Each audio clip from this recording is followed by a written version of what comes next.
अब इस सिलसिले को मजीद आगे लेके बढ़ेंगे। बात करेंगे हम पाकपतन से। पाकपतन के नवाही इलाके में बाप ने 16 साल बेटी को ज्यादती का निशाना बना डाला। पुलिस के मुताबिक मुलजिम गुज़िश्ता 6 माह से बेटी को कत्ल की धमकी देकर ज्यादती का निशाना बना रहा था। पुलिस ताहाल मुलजिम को गिरफ्तार करने में नाकाम नजर आती है। मजीद इस हवाले से जानते हैं शफीक फूल की इस रिपोर्ट में। की होया तेरा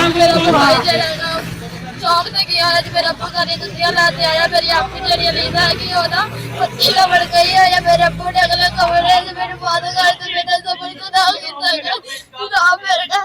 मेरी मदद की अच्छा तेरे वाले साहब ने तेरे नाल जबर जनाह कीता हां जी किन्नी बार मैं कीता मैं चुप रही जनाब आज मेरे ने कर आज फिर कीता हां जी किन्नी की देर हुई है तकरीबन 10 मिनट पहले 10 मिनट पहले उन्हें जबर जनाह दोबारा कीता हां जी ते 15 ते कॉल तू कीती है हां जी चलो ठीक हो गया ते इस तो अलावा अगे किन्नी बारी कीता उन्हें जनाब अगे मेरी कीता मैं छोटे